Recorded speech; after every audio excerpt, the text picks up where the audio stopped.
नमस्कार, स्वागत है आप सभी का फर्स्ट इंडिया न्यूज में। मैं हूं आपके साथ शिखा शर्मा और चलिए अब न्यूज प्लस खबरों की ओर आपको लिए चलते हैं। इमरजेंसी के दौरान नरेंद्र मोदी ने पहली किताब लिखी थी। प्रधानमंत्री मोदी ने मन की बात में किया था किताब का जिक्र।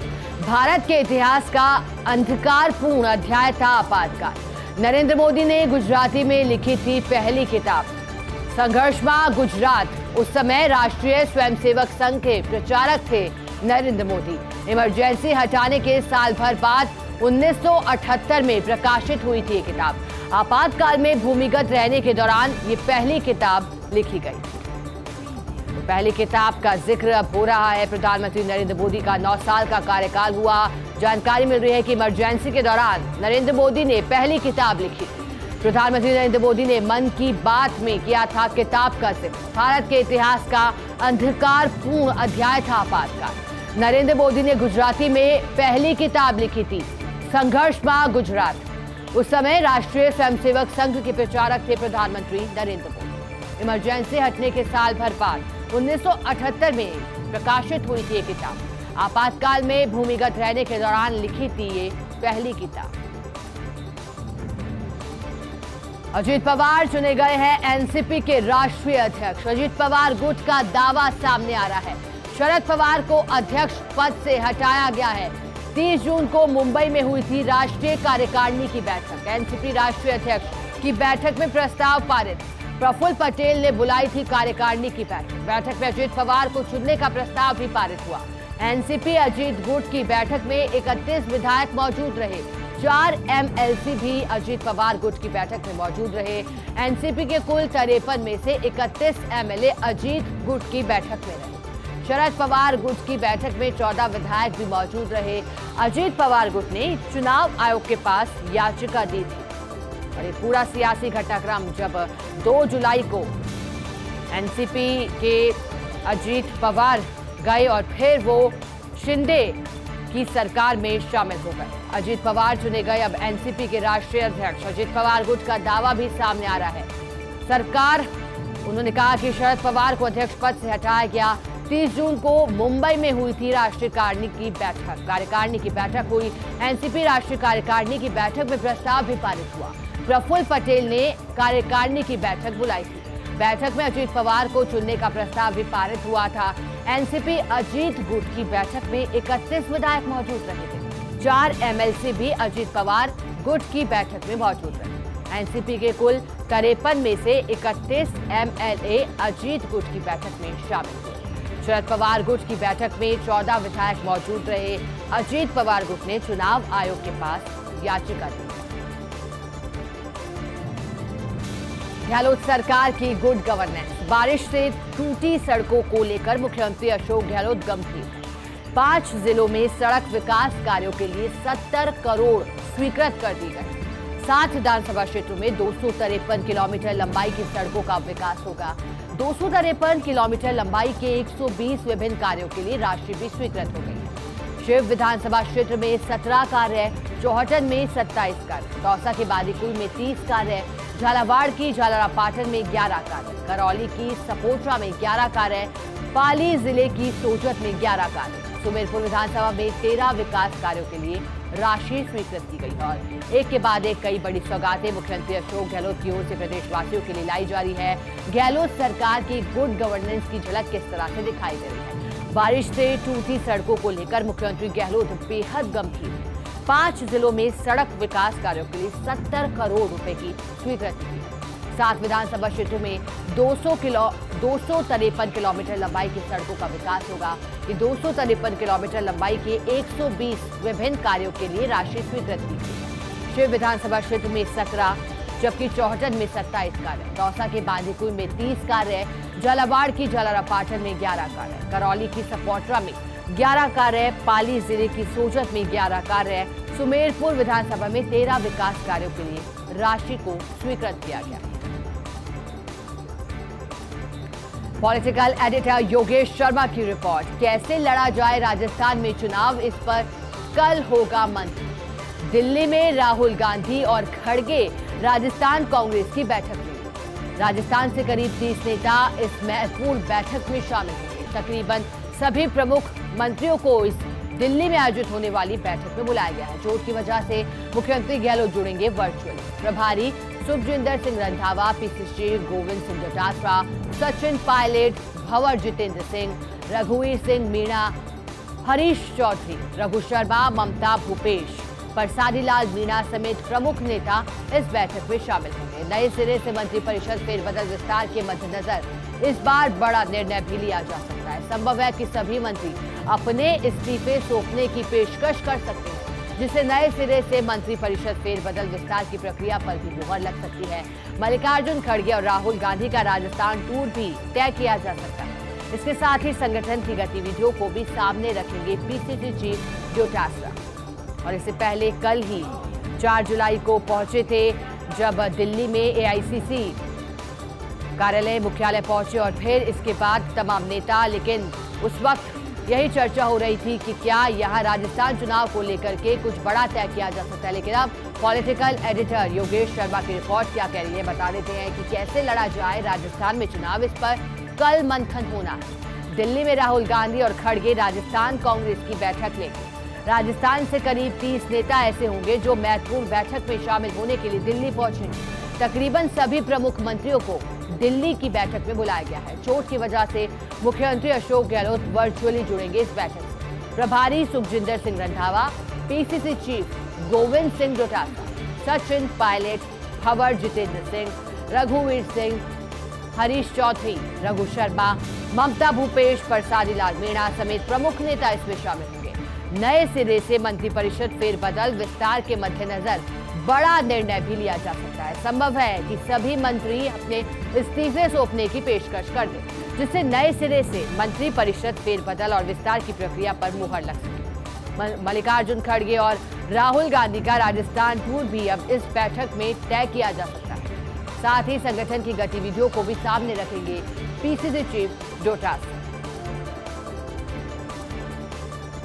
मेजर मिनरल्स के 5 ब्लॉक्स को लेकर बड़ी खबर आ रही है। कल होगी नामचीन कंपनियों में ब्लॉक हासिल करने की प्रतिस्पर्धा। खान विभाग को 5 ब्लॉक के लिए 30 टेंडर डॉक्यूमेंट बेचने में सफलता प्राप्त हुई। लाइमस्टोन, आयरन और बेस मेटल के खनन से बदलेगी प्रदेश की अर्थव्यवस्था की तस्वीर। खान विभाग ने लाइमस्टोन का 1, आयरन और बेस मेटल के 2 ब्लॉक तैयार किए थे। वल्लभनगर के हरिया व जसपुरा लाइमस्टोन ब्लॉक के लिए 9 कंपनी मैदान में। नीमका थाना के न्यूराना, धंडेला आयरन और ब्लॉक के लिए 9 कंपनियां मैदान में। शाहपुरा, जयपुर के बासरी, गणेशपुरा आयरन और ब्लॉक के लिए 10 कंपनी मैदान में है। मावली के लजाना बेस मेटल ब्लॉक के लिए एक कंपनी सामने आई है, जबकि कपासन के Bhavaria Kheda base metal block के लिए भी एक टेंडर डॉक्यूमेंट ही बिका। अब कल होगी सभी 5 ब्लॉक्स के लिए ऑनलाइन नीलामी। मेजर मिनरल ब्लॉक्स नीलामी की दिशा में राजस्थान अग्रणी राज्यों में शुमार है। और एक और पहल इसी कड़ी में, क्योंकि अब प्रदेश की अर्थव्यवस्था तस्वीर जो है वो बदलेगी। मेजर मिनरल के 5 ब्लॉक्स को लेकर ये बड़ी खबर आ रही है। कल होगी नामचीन कंपनियों में ब्लॉक हासिल करने के लिए प्रतिस्पर्धा। खान विभाग को 5 ब्लॉक के लिए 30 टेंडर डॉक्यूमेंट बेचने में सफलता मिली। लाइमस्टोन, आयरन और बेस मेटल के खनन से प्रदेश की अर्थव्यवस्था की तस्वीर बदलेगी। खान विभाग ने लाइमस्टोन का 1, आयरन और बेस मेटल के 2 ब्लॉक तैयार किए। वल्लभनगर के हरिया, जसपुरा लाइमस्टोन ब्लॉक के लिए 9 कंपनी मैदान। नीमका थाना के न्यूराना, धंडेला आयरन और ब्लॉक के लिए 9 कंपनी मैदान। शाहपुरा, जयपुर के बासरी, गणेशपुरा आयरन और ब्लॉक के लिए 10 कंपनी मैदान में। मावली के लजाना बेस मेटल ब्लॉक के लिए एक कंपनी सामने आई है, जबकि कपासन के Bhavaria Kheda base metal block के लिए भी एक टेंडर डॉक्यूमेंट ही बिका है। अब कल होगी सभी 5 ब्लॉक्स के लिए ऑनलाइन नीलामी। मेजर मिनरल ब्लॉक नीलामी की दिशा में राजस्थान अग्रणी राज्यों में शुमार है। एसएमएस अस्पताल में उत्पीड़न की शिकार महिला रेडियोग्राफर। प्रदेश के सबसे बड़े एसएमएस अस्पताल की शर्मसार करती हुई तस्वीर। रेडियोथेरेपी विभाग में कार्यरत महिला रेडियोग्राफर ने गंभीर आरोप लगाए हैं। अस्पताल के रेडियोग्राफर अधीक्षक समेत अन्य लोगों पर उत्पीड़न के आरोप, किसी न किसी बहाने छेड़छाड़, अपशब्दों का प्रयोग, एसीआर खराब करने की धमकी, पूर्व में भी की गई शिकायतों को दबाने, वेतन को रोकने समेत कई तरह के गंभीर आरोप। अस्पताल अधीक्षक के पास पहुंची शिकायत में भी कई चौंकाने वाले तथ्य उजागर हुए। महिला की पूर्व में आई शिकायत उच्च स्तर पर तलब नहीं होने का खुलासा ऐसे में हुआ जब अस्पताल अधीक्षक डॉक्टर अचल शर्मा तक डायरेक्ट पहुंचा ये पूरा प्रकरण, तो आनंद फानंद में महिला उत्पीड़न कमेटी को भेजा गया पूरा प्रकरण। साथ ही पूरे प्रकरण की तथ्यात्मक रिपोर्ट के लिए अलग से कमेटी भी गठित की गई और सवाल ये उठ रहा है कि आखिरकार महिलाएं कहां सुरक्षित है। न वो जिस जगह कार्य करने जाती है वहां सुरक्षित है, न वो बीच बाजार में सुरक्षित है, जिस तरह की लगातार घटनाएं सामने आ रही हैं। अब एसएमएस अस्पताल में उत्पीड़न की शिकायत और शिकार हुई है एक महिला रेडियोग्राफर। प्रदेश के सबसे बड़े एसएमएस अस्पताल की शर्मसार करती हुई ये तस्वीर हम आपको बता रहे हैं। रेडियोग्राफी रेडियोथेरेपी विभाग में कार्यरत महिला रेडियोग्राफर ने गंभीर आरोप लगाए। अस्पताल के रेडियोग्राफर अधीक्षक समेत अन्य लोगों पर उत्पीड़न के आरोप, किसी न किसी बहाने छेड़छाड़ करने, अपशब्दों का इस्तेमाल करने, एसीआर खराब करने की धमकी मिल रही। पूर्व में भी की गई थी शिकायतें, लेकिन शिकायतों को दबाने, वेतन को रोकने समेत कई तरह के गंभीर आरोप इस मामले में। अब अस्पताल अधीक्षक के पास पहुंची शिकायत में भी कई चौंकाने वाले तथ्य उजागर हो गए हैं। महिलाओं की पूर्व में आई शिकायत उच्च स्तर पर तलब नहीं होने का भी खुलासा हो गया है।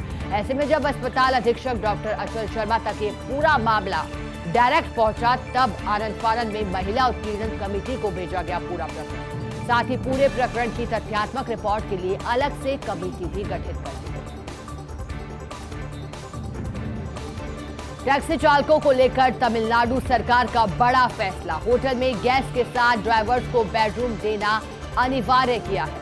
Housing and urban development department ने जारी किया है आदेश। आदेश के अनुसार होटल मालिकों को करनी होगी इसकी व्यवस्था। ड्राइवर के ठहरने के लिए रूम और टॉयलेट की भी व्यवस्था करनी होगी। अपने परिसर या उससे 250 मीटर के भीतर व्यवस्था करने के निर्देश दिए गए हैं और इसे एक अच्छी पहल भी माना जा सकता है, क्योंकि जब गेस्ट पहुंचते हैं होटल तो उनके ड्राइवर्स को अमूमन रात भर गाड़ी में सोकर ही समय बिताना पड़ता है और अब सरकार उनके हित में बड़े फैसले ले रही है। टैक्सी चालकों को लेकर तमिलनाडु सरकार का बड़ा फैसला। होटल में गैस के साथ ड्राइवर्स को बेडरूम देना अनिवार्य कर दिया गया। Housing and urban development department ने जारी किया आदेश। आदेश के मुताबिक होटल मालिकों को इसकी व्यवस्था करनी होगी। ड्राइवर के ठहरने के लिए रूम और टॉयलेट की व्यवस्था भी करनी होगी। अपने परिवार या उससे 250 मीटर के भीतर व्यवस्था करने के निर्देश दिए। अपने परिसर या उससे 250 मीटर के भीतर। कुरान के अपमान पर शाहबाज सरकार ने बैठक की है। 7 जुलाई को देशव्यापी विरोध प्रदर्शन की घोषणा की है। असामाजिक तत्वों को स्पष्ट संदेश देने के लिए पीएम शरीफ ने आग्रह किया है। सभी राजनीतिक दलों सहित देशवासियों से प्रदर्शन में भाग लेने का आग्रह किया है। 6 जुलाई को संसद का संयुक्त सत्र भी पाकिस्तान सरकार बुलाएगी। सत्र में कुरान के अपमान की निंदा करते हुए पारित किया जाएगा एक प्रस्ताव। स्वीडन की राजधानी स्टॉकहोम में एक व्यक्ति ने किया था कुरान का अपमान, जिसकी पाकिस्तान, तुर्की, सऊदी अरब, मोरक्को, इराक और ईरान समेत कई देशों ने कड़ी निंदा की थी। और अब इसी तरह की घटनाएं भविष्य में न हो, ऐसे में प्रस्ताव लाने की तैयारी कर रहे हैं। कुरान के अपमान पर शाहबाज सरकार ने बैठक की है। 7 जुलाई को देशव्यापी विरोध प्रदर्शन की घोषणा कर दी। असामाजिक तत्वों को स्पष्ट संदेश देने के लिए पीएम शरीफ ने आग्रह किया है। सभी राजनीतिक दलों सहित देशवासियों से प्रदर्शन में भाग लेने का आग्रह किया है।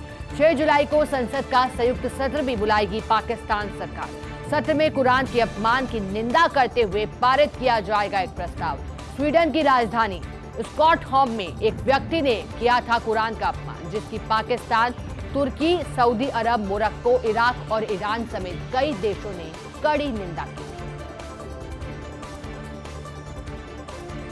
नाहरगढ़ बायोलॉजिकल पार्क में आएंगे नए मेहमान। गुजरात के शक्करबाग से लाया जाएगा शेर शेरनी का जोड़ा। केंद्रीय चिड़ियाघर प्राधिकरण को मंजूरी के लिए भेजा है प्रस्ताव। शक्करबाग प्रबंधन एशियाटिक लॉयन का एक जोड़ा देने को तैयार है। बदले में इंडियन वुल्फ को एक जोड़ा व कुछ अन्य वन्यजीव देगा एनबीपी। और वन्यजीव प्रेमियों में इस खबर के आने के बाद उत्साह भी देखा जा रहा है। नाहरगढ़ बायोलॉजिकल पार्क में आएंगे नए मेहमान। गुजरात के शक्करबाग से लाया जाएगा शेर शेरनी का जोड़ा। केंद्रीय चिड़ियाघर प्राधिकरण को मंजूरी के लिए प्रस्ताव भी लिखा है। शक्करबाग प्रबंधन एशियाटिक लॉयन का एक जोड़ा देने को तैयार। बदले में इंडियन वुल्फ को एक जोड़ा और कुछ अन्य वन्यजीव देगा एनबीपी। हिमाचल प्रदेश में नौकरशाहों की कमी, 35 आईएएस की कमी के बावजूद सरकार और अधिक लेने की इच्छुक नहीं। इस वर्ष महत्वपूर्ण पदों पर बैठे 5 नौकरशाह हो चुके हैं सेवानिवृत्त। वर्तमान में हिमाचल में 110 आईएएस अफसर दे रहे हैं विभिन्न पदों पर अपनी सेवा, जबकि हिमाचल प्रदेश कैडर में 110 आईएएस है केंद्रीय प्रतिनियुक्ति पर। फिर भी सरकार नहीं कर रही हर बैच में 2 से 3 से अधिक अफसरों की बात। साल 2016 में हिमाचल प्रदेश को मिले थे 6 आईएएस अधिकारी। अब नई सरकार भी हिमाचल में बनी है, इसके बाद आईएएस की कमी देखी जा रही है, क्योंकि हिमाचल प्रदेश में नौकरशाहों की कमी है। 35 आईएएस की कमी के बावजूद सरकार और अधिक लेने की इच्छुक नहीं है। इस वर्ष महत्वपूर्ण पदों पर बैठे 5 नौकरशाह सेवानिवृत्त हो चुके हैं।